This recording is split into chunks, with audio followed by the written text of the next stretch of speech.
Do public servants have anything to fear if you are re-elected? Look, I don't believe so, Patrick. We had to make some strong decisions a few years ago. The people concerned were looked after in terms of how they were dealt with. But at the end of the day, that's done, and I don't see any need for anything like that in the future because we've got the finances under control. I mean, for the first time in 10 years, as we go into the next financial year, we'll actually have a fiscal surplus.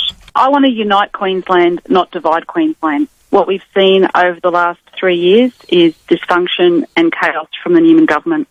They have picked fights with doctors, with lawyers, with nurses, with teachers, ambulance officers, firefighters, you name it, everyone has been in their sight. This is not the way Queensland should be governed. What is your economic plan for Queensland's future? We will be announcing our jobs plan and our economic fiscal strategy over the coming weeks. But my plan is about jobs for Queensland. We've seen unemployment in this state reach 7%, nowhere near the 4%, another broken promise of Campbell Newman. We've seen the axing of programs that get young people back into employment. I'm in Cairns at the moment, 20% youth unemployment.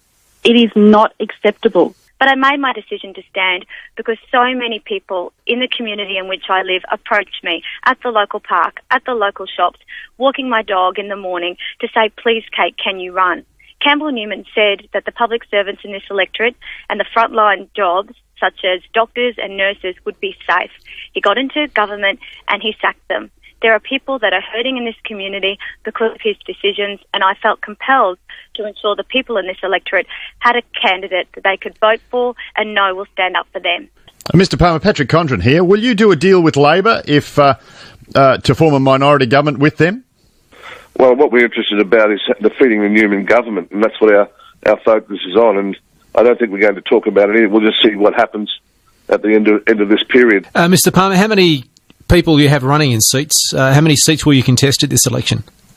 We'll contest the order of 45, something like that. You say that you'll have an impact at this election. Do you believe it will be because you'll take votes away from the LNP, or your preference deals will be done with certain parties to make it difficult for the LNP? No, I think we'll win seats, and you'll see that. I mean, look, you know, everyone knocks us at every single poll, but you look at even the last news poll. They had the Katter Party at 1%, and then they had it winning 2 seats, and they had others at 17 and said we wouldn't win any. I mean, is that rational? And the reality of it is that our vote's a lot higher than that anyway.